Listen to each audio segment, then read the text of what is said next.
Père, merci pour ta parole. Merci pour mes frères et sœurs. Merci pour toutes nos familles.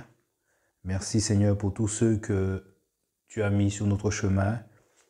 Tous ceux qui entendront ta parole, Papa. Merci pour ton Église, Seigneur, que tu purifies, que tu sanctifies, Papa. Au nom de Jésus. Amen. Mes amis, le Seigneur m'a mis une pensée. Et je voulais vous faire part de cette pensée. C'est vrai qu'on a reçu beaucoup d'enseignements, on a entendu beaucoup enseigner ceci, cela. Et quand on lit la parole, des fois, on se rend compte que ce n'est pas forcément totalement vrai ou peut-être que tout n'a pas été dit. Frères et sœurs, je suis qu'un enfant dans le Seigneur qui vient de naître. Mais le Seigneur me dit dans sa parole que c'est l'onction que tu as reçue qui doit t'enseigner et de s'attacher aux enseignements que l'onction qui est en toi te donne et pas à l'enseignement que certains hommes de Dieu donnent. Parce que nous savons très bien que l'enseignement qu'on reçoit du Seigneur quelquefois est mélangé avec ce qu'on a reçu des humains, ce qu'on a reçu des hommes, ce qu'on a reçu des assemblées, là où on était avant. Vous voyez mes frères et sœurs? Si tu as vécu dans une assemblée, tu auras tendance à interpréter la parole en fonction de l'assemblée dont tu étais. Je vais vous raconter une petite anecdote. Il y a un homme, j'étais en train de regarder il n'y a pas longtemps, un homme de Toulouse, un pasteur.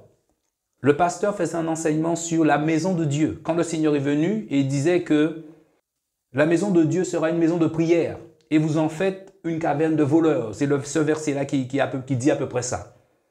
Et il a pris tous les versets, plein de versets en tout cas, qui démontraient qu'aujourd'hui la maison de Dieu n'est pas un bâtiment. La maison de Dieu, ce sont des enfants de Dieu. Dieu fait son habitation dans ses enfants. Ce sont des pierres vivantes. Il a pris les versets, tous les versets. Et je regardais tout cela et ça m'a réjoui le cœur quand j'ai vu que cet homme dit ces choses. Il a pris plein d'exemples, plein de versets. Et à un autre moment, à la fin, il dit, vous voyez ce bâtiment où nous sommes dedans? Vous voyez ce bâtiment que nous louerons? Eh bien, c'est aussi la maison de Dieu. Alors, quand cet homme a dit ça, ça m'a fait beaucoup de peine. Parce que je ne peux pas comprendre que cet homme vient de dire que la maison de Dieu, ce sont les humains. Et là, il prend comme exemple un bâtiment pour dire aux gens, en fait, il faut venir dans ce bâtiment. C'est la maison de Dieu, le bâtiment. Malgré, il a pris tous les versets pour démontrer que la maison de Dieu, ce sont des humains, ceux qui sont en Christ. Et finit par dire en fait que la maison de Dieu, c'est aussi un bâtiment, qu'il faut venir dedans. Vous voyez, on interprète la parole comme on veut. Si on est né dans une assemblée, on va voir l'évangile à travers une assemblée, mes frères et sœurs. Ce qui fait que, c'est pour ça qu'on entend des choses après qui ne sont pas bibliques. Vous voyez, on commence à faire des doctrines avec des choses qui ne sont pas bibliques. Parce qu'il y a eu une interprétation qu'on n'a pas comprise, parce que la Bible a été traduite d'une façon, on a rajouté un petit mot qui a fait qu'on a fait toute une doctrine avec. Parce que n'oublions pas que la traduction de la parole, toute traduction vaut aussi interprétation. Celui qui traduit, il a des pensées bien précises dans la tête, frère. Donc c'est pour ça que nous, en tant qu'enfants de Dieu, mes frères et sœurs, nous devons aussi, quand Dieu permet, d'aller dans le grec pour voir si ce qui a été écrit, c'est exactement ça. Donc il faut aller vérifier. Des fois, on interprète la parole, on l'écrit, on traduit et on met des mots qui n'y existent pas. Revenons à ce que je voulais expliquer, la pensée que le Seigneur m'a donnée. Nous allons prendre 1 Corinthiens verset 3. Et c'est Paul qui parle. Lisons la parole.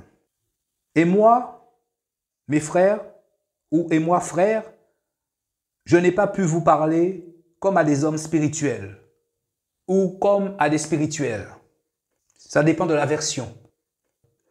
Mais comme à des charnels ou des hommes charnels. Certaines versions ont rajouté derrière « c'est-à-dire ». Or, ce mot n'existe pas dans la version grecque. Parce qu'il dit « c'est-à-dire comme à des enfants en Christ ». Non, il n'y a pas ce mot « c'est-à-dire ». Parce que ça met la confusion. En tout cas, la version que j'ai, c'est écrit « c'est-à-dire ». Mais dans le grec, il n'y a pas de « c'est-à-dire ». Donc, je reprends. Et moi, frère, Je n'ai pas pu vous parler comme à des hommes spirituels ou à des spirituels, mais comme à des charnels ou des hommes charnels, comme à des enfants en Christ. Et c'est ça que je voulais parler. Parce qu'on a entendu des enseignements, on a vu des enseignements, là, on a lu des enseignements qui nous dit que, en fait, qui fait, comment dire, un lien entre hommes charnels ou charnels et les enfants en Christ. On a vu ce genre d'enseignement. Vous savez, des fois, il faut comprendre quelque chose. Des fois, on est dans l'erreur, mais le Seigneur n'est pas obligé de nous corriger tout de suite. Vous voyez? Il n'est pas obligé de nous corriger tout de suite. Et même quand il nous corrige, comme je viens de le dire, on a encore dans le cœur tout ce qu'on a reçu avant. Comme cet homme qui parlait de la maison de Dieu, qui finit par dire que le bâtiment est aussi la maison de Dieu. Parce que cet homme a vécu toute sa vie dans une assemblée locale. Et donc, c'est là que je voulais en venir. Et si on lit la suite, je vais lire la suite parce que la suite est très importante. Je vous ai donné du lait à boire et non pas de la viande, parce que vous ne pouviez pas la supporter. Et même maintenant, vous ne le pouvez pas encore, parce que vous êtes encore charnel. Car puisqu'il y a parmi vous de la jalousie, des disputes, des divisions, n'êtes-vous pas charnel? Et ne vous conduisez-vous pas à la manière des hommes? En fait, quand Paul a vu l'attitude des Corinthiens, c'était des hommes spirituels. Ça n'a rien à voir avec le fait que ces hommes étaient charnels. C'était des hommes spirituels qui ont reçu la parole de Dieu, sûrement de Paul, pour certains. Vous voyez? C'était des hommes spirituels. Mais en ce temps-là, ces hommes n'avaient pas tout ce que nous avons aujourd'hui. Nous avons la Bible en entier. Nous avons toute la parole. Ces hommes n'avaient pas encore toute la parole. Vous voyez, mes frères et sœurs? Même aujourd'hui, mes amis, même si tu es enfant de Dieu, quelquefois tu te comportes comme si tu étais charnel. Tu te mets en colère. Oh, le Seigneur dit la colère de l'homme n'accomplit pas la justice de Dieu. Vous voyez, mes frères et sœurs? Tu cries. Vous voyez? Tu fais des disputes. Pourtant, tu es un enfant de Dieu. Vous voyez, mes frères et sœurs? Et le Seigneur nous fait grâce, on demande pardon parce qu'on s'est mal conduit. Mais ça ne veut pas dire que nous sommes des hommes charnels. Vous voyez, mes frères et sœurs? Et c'est là que Paul comparait ces hommes. C'est une comparaison que Paul a fait pour faire comprendre à ces hommes qu'ils ne se comportaient pas comme des enfants de Dieu. Ils ne se comportaient pas comme des hommes spirituels, mais c'était des hommes spirituels. Vous voyez? Ils se comportaient comme des enfants.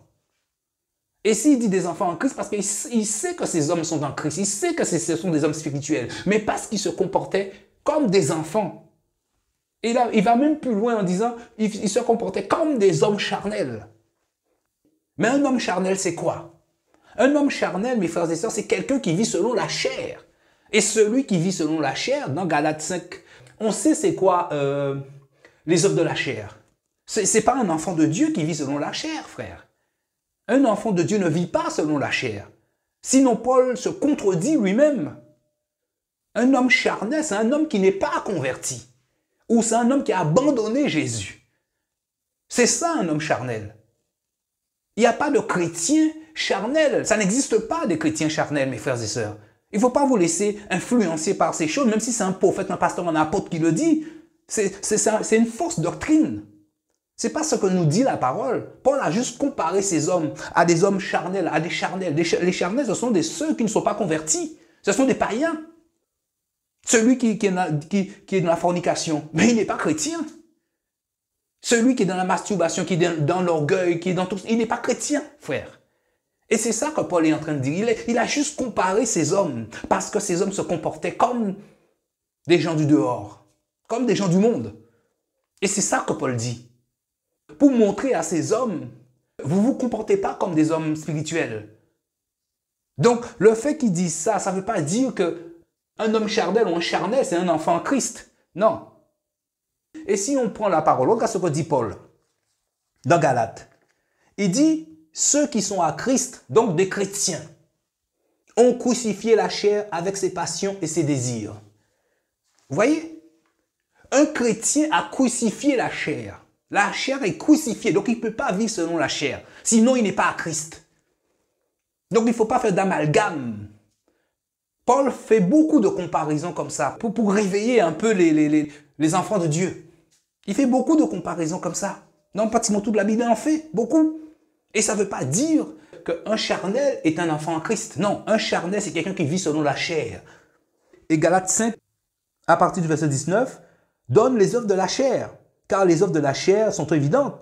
Ce sont l'adultère, la fornication, l'impudicité, l'idolâtrie, la sorcellerie. C'est ça les œuvres charnelles. Et toute la suite. Donc si quelqu'un qui se dit chrétien fait ce genre de choses, ben, il n'est pas chrétien, mes frères. Donc il ne faut pas confondre les choses. Un homme charnel, mes amis, c'est un homme animal, tout simplement. C'est un homme animal, irrégénéré. Parce que quand tu vis selon la chair, tu n'es pas de Dieu. Parce que celui qui est de Dieu, qui est à Christ, a crucifié la chair. Donc tu ne peux pas venir et vivre selon la chair. Et c'est ça, ce reproche-là que Paul faisait. Parce qu'ils étaient dans la chamaillerie. Et c'est pour ça que Paul a envoyé ce courrier et a parlé à ces hommes en ces termes. Je pensais parler à des hommes spirituels, mais puisque vous vous disputez, il y a de la jalousie entre vous, mais vous êtes des inconvertis. C'est ce que dit Paul en fait. Et s'il dit, vous êtes des enfants en Christ, mais comme il sait que ces hommes sont en Christ, il leur a dit tout simplement, mais vous êtes je suis venu pour parler à des hommes, et je vois que ce sont des enfants qui sont devant moi. C'est ça la pensée de Paul. Donc il ne faut pas penser, mes frères et sœurs, qu'un homme charnel, c'est un enfant en Christ. Un homme charnel, c'est un païen. Il n'est pas chrétien, frère. Parce que celui qui est chrétien, qui est à Christ, la parole le dit clairement, a crucifié la chair et ses désirs. Donc il ne peut plus vivre selon la chair. Et s'il vit selon la chair, ça veut dire qu'il a abandonné Jésus, tout simplement. Donc il est retombé dans ses travers, il est retombé à son vomi, tout simplement. Et c'est aussi pour ça qu'on comprend que le Seigneur dit que trouvera-t-il la foi qui a peu d'élus, peu de gens seront sauvés. Parce que si on commence à faire comprendre quoi aux gens que quand tu vis selon la chair, tu es un chrétien, mais tu vis selon la chair. Donc tu es un chrétien, mais tu peux mentir. Tu es un chrétien, mais tu peux voler. Tu es un chrétien, mais tu peux être dans la jalousie. Mais la jalousie, c'est un démon. Tu es un chrétien, mais tu peux être orgueilleux. Or, le Seigneur est l'orgueil. Celui qui est orgueilleux, il n'a pas la crainte de Dieu, parce que la crainte de Dieu, c'est la haine du mal. Il est l'orgueil. Donc, mes frères, ne nous laissons pas influencer, ne nous laissons pas guider par l'interprétation des hommes de la parole de Dieu. Si tu as cette capacité, mon ami, cherche. Le Seigneur a tout mis autour de nous. Cherche dans le grec. Regarde la parole. Vérifie. Parce que chacun modifie la parole selon sa version. Selon sa version. Des fois même, on lit la Bible, on ne comprend même plus la Bible. On a l'impression que c'est une lutte, c'est le premier à employer des mots compliqués. La Bible maintenant est faite pour une partie de personnes. Alors normalement, c'est fait pour tout le monde. Tout le monde doit comprendre la parole.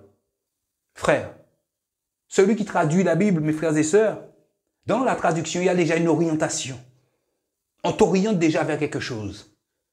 Alors c'est pour ça, mes frères et sœurs, que nous devons toujours vérifier. Le Seigneur dit dans la parole aussi que celui à qui on enseigne, et je dis toujours le mot enseigner là, puisque ça vient d'un homme, c'est transmettre ce qu'il a reçu, puisque c'est Dieu qui enseigne. Que celui à qui on enseigne soit en communion avec celui qui enseigne. Mais il dit pour tout ce qui est bon. Parce que l'homme qui va parler, qui va ouvrir la bouche, ne va pas dire que des choses qui viennent du Seigneur. Si c'est un enfant de Dieu, même si c'est un enfant de Dieu. Il va dire aussi des choses qui se trouvent dans son cœur. Des choses qu'il a reçues d'autres personnes. D'autres doctrines. Alors c'était ça la pensée, mes frères et sœurs. La pensée, c'est qu'un homme charnel, c'est un homme irrégénéré. Et même si il a connu le Seigneur un moment, il a abandonné le Seigneur tout simplement. Il n'est plus à Christ, donc il n'est plus chrétien. Il n'est plus chrétien. Donc ne vous laissez pas guider par certains enseignements qui vous disent qu'un homme charnel, c'est un chrétien qui vit selon la chair. Non, il n'y a pas de chrétien qui vit selon la chair. Celui qui vit selon la chair est un païen. Tout simplement. S'il était chrétien avant, il est retourné dans son vomi, il a abandonné Jésus. Donc il n'est plus chrétien. Parce que la Bible est claire dans Galates.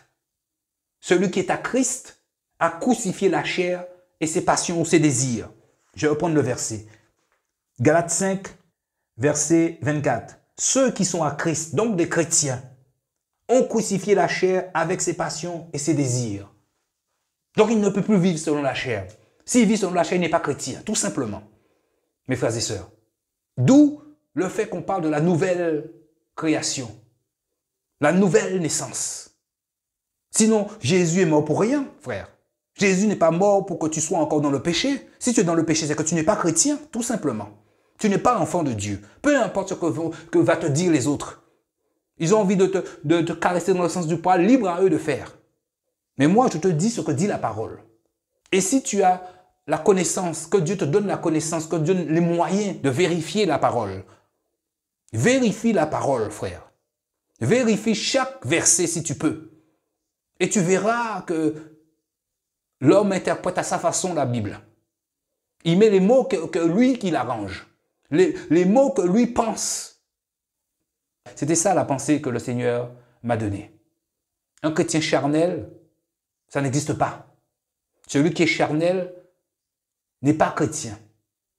Et si Paul parle de charnel, d'homme charnel, c'est parce que ces gens avaient un comportement d'homme charnel, un comportement de gens qui n'étaient pas chrétiens, un comportement de païens. Comme Pierre.